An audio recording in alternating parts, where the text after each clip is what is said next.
Et yo les brookies, on se retrouve pour une toute nouvelle vidéo, petite vidéo bonus qui arrivera dans la semaine, mais je me suis dit ça peut être sympa et comme j'ouvre pas mal de collectors, je me suis dit pourquoi pas ouvrir le collector du tome 10, sachant que pour une fois c'est pas un tome 1, donc il n'y a pas forcément besoin de parler du webtoon en question, vu que c'est le tome 10 de Solo Leveling et que j'ai déjà ouvert le tome 7 sur ma chaîne. Donc en gros, vous connaissez déjà l'œuvre, puis généralement les gens connaissent, donc j'ai pas besoin d'en parler. Mais du coup voilà, petit coffret collector, on va l'ouvrir et on va voir un petit peu ce que ça va donner.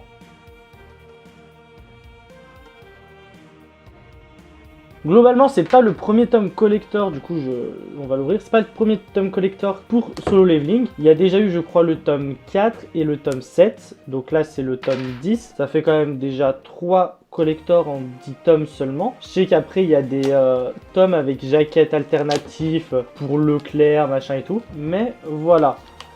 Donc, hop. C'est si bien ouvert et si rapidement ouvert. Globalement, alors, j'ouvre le truc, donc un peu comme le tome 7, ça s'ouvre comme une boîte au final, très clairement. D'ailleurs, j'ai la boîte toujours aussi qualitative. C'est une vraie boîte bien solide, bien rigide.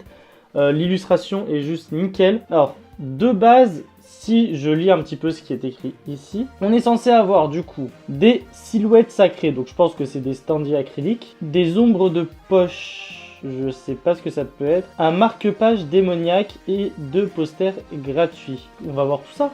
On va voir tout ça tranquillement. Alors, donc, effectivement, là, on a le poster qui est juste... Ah, ok. Le poster est recto verso, genre.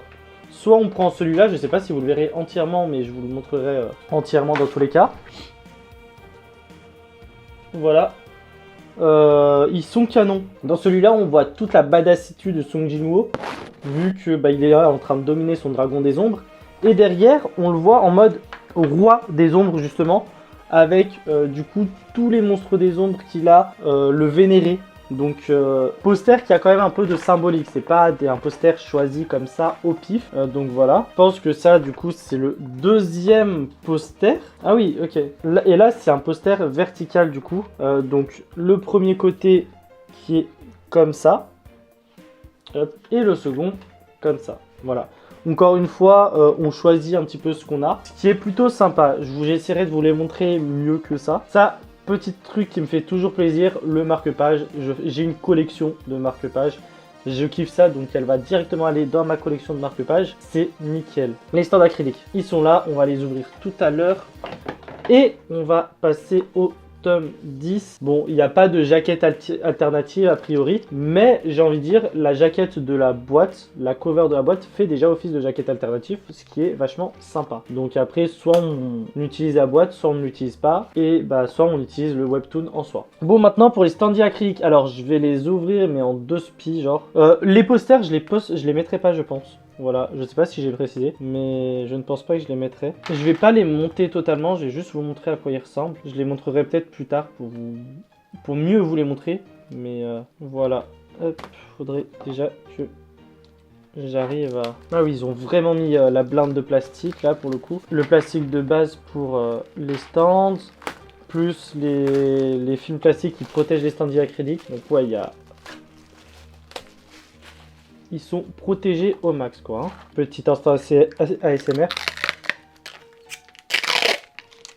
Ça me stresse l'ASMR, c'est un truc de fou.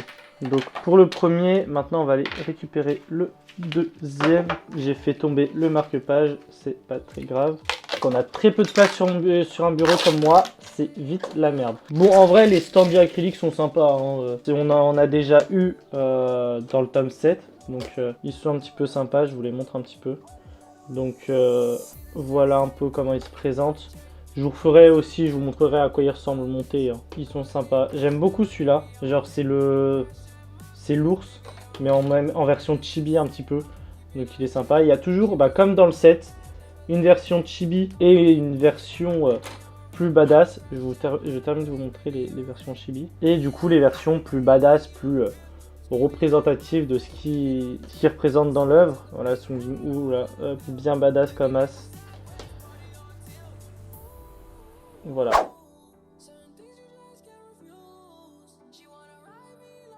Du coup, en même temps que je vais vous le monter, je vais vous donner un petit peu mon point de vue sur ces stands acryliques. Pas sur ces stands acryliques, mais sur ce collector. Alors, je suis à la fois très content du collector parce qu'il vaut son prix. Il a coûté 19,95, donc il vaut son prix, faut être très honnête là-dessus. Cependant, j'ai l'impression qu'ils ont trouvé un petit peu la recette qui marche, donc les stands acryliques. Et ils les ont remis en fait. L'idée du poster qui est réversible, qu'on peut choisir machin et tout, ça c'est une très bonne idée. Mais pareil, marque-page qu'on a déjà eu. Bon, c'est un marque-page différent, mais je veux dire, on a déjà eu le marque-page comme goodies dans le tome 7. Donc c'est dommage en fait d'avoir certes des goodies différents, mais l'idée reste la même en soi. C'est toujours des stands acryliques, c'est toujours un marque-page. On recycle en fait ce qui marche. Après, est-ce qu'ils ont tort de faire ça? Je ne pense pas, en vrai, mais je dis juste que c'est vachement dommage. Mais encore une fois, ça vaut son prix. Hein. Pour le coup, ça vaut totalement son prix. Ça, c'est clair et net. Ça, c'est clair, net et précis. Puis, ça reste du solo living, donc c'est vraiment quali comme webtoon.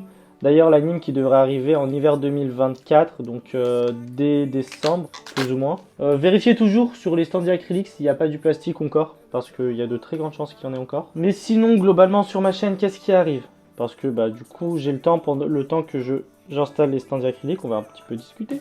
Il y a la FAQ qui soit est déjà dispo sur ma chaîne YouTube, le temps que je poste ça. Donc soit elle est déjà dispo, soit elle arrivera incessamment sous peu. Donc voilà, petite FAQ dans laquelle je vous ai demandé de poser des questions sur TikTok. Donc n'hésitez pas à me rejoindre sur TikTok. Donc vous me posiez des questions, etc. et j'y réponds. Hein. Globalement, soit c'était du privé personnel mais pas trop, donc ça allait, j'y répondais.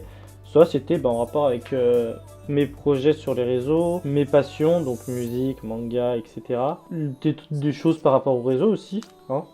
Mais non, la FAQ a été sympa à tourner en tout cas. J'ai plutôt bien aimé la tournée. J'espère que le rendu vous plaira, hein, parce que ça reste pas mal de taf. La vidéo originale fait une demi-heure quand même, donc sans cut, sans rien, sans machin, sans montage. Donc rien que ça, tu sens que ça va prendre énormément de temps à monter. Hein, donc, parce que généralement les vidéos, ça dépend. Ça dépend de quelle vidéo, mais t'en as qui font, ouais. Non, en fait, j'ai rien dit, ça dépend des vidéos. Certaines vidéos de base font déjà ce temps-là. Ok. Alors, petit conseil, c'est que quand vous déballez les trucs, gardez bien les stands acryliques avec leur propre socle, parce que sinon c'est un bordel. Bon, c'est approximatif. Hein. Je les installe vite fait parce que je vais les désinstaller. Parce que ça ne sert à rien que je les laisse installer. Je suis chez moi et non chez mes parents. Ma Mangatech se trouve tout simplement chez mes darons. Et je viens d'y penser qu'il y a déjà des stands acryliques, donc est-ce que j'aurai la place de les rajouter? Telle est la question, hein. Je pense que beaucoup de personnes qui... Ouais, à mon avis, ils devraient pas faire un autre collector avec d'autres stands acryliques, parce que on sera beaucoup à avoir le tome 10 en collector et le tome 7 en collector. Donc ce qui ferait que on aura la blinde de stands acryliques déjà, et on n'aura pas forcément la place. Donc je pense qu'ils devraient faire un petit choix là-dessus et stopper les stands acryliques. Pas qu'ils sont moches, hein, ils sont très beaux. Honnêtement, j'aime beaucoup ces stands acryliques.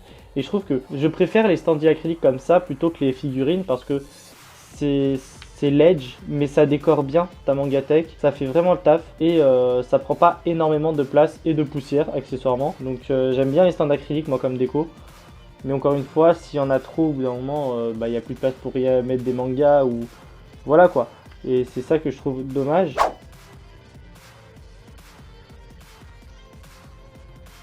Bon, j'ai installé tous les stands acryliques.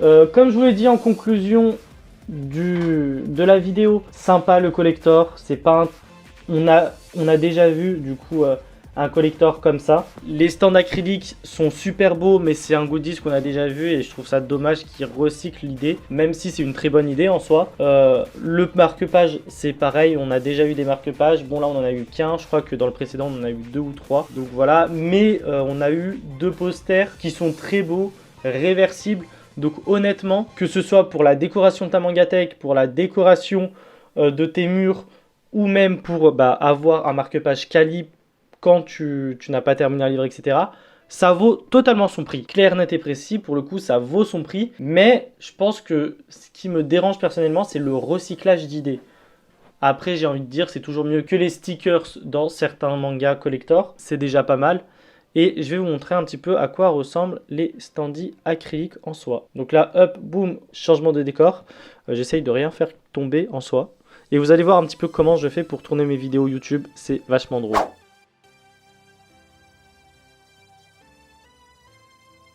Ok, voici les standees acryliques, hop, que je trouve juste magnifiques. Petite préférence du coup pour l'ours que j'aime beaucoup. Mais celle de Song Ji-woo, vraiment avec l'effet de mouvement, l'effet de vitesse, est juste magnifique. Bon, je pourrais pas vous le montrer dans une manga texte que ça donne parce que avec les autres, parce que je serai pas chez moi quand la vidéo sortira. J'aime beaucoup le rendu et on va passer au poster maintenant du coup.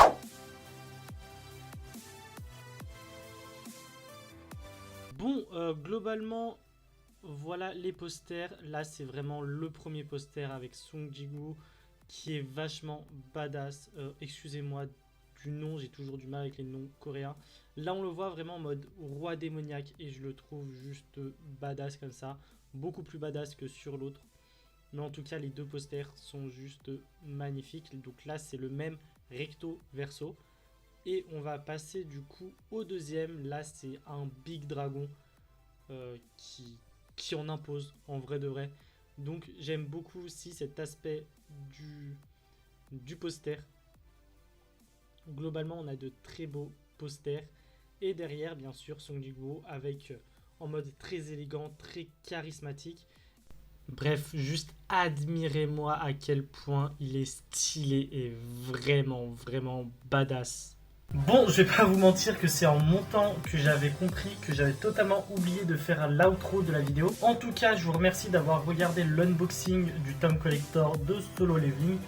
Comme d'habitude, n'hésitez pas à commenter déjà pour me dire si vous avez acheté le collector et ce que vous en avez pensé, vous, de ce collector. N'hésitez pas aussi à vous abonner pour rejoindre la Vongola Family. Et nous, on se retrouve très bientôt. Bref, à plus les brokistes.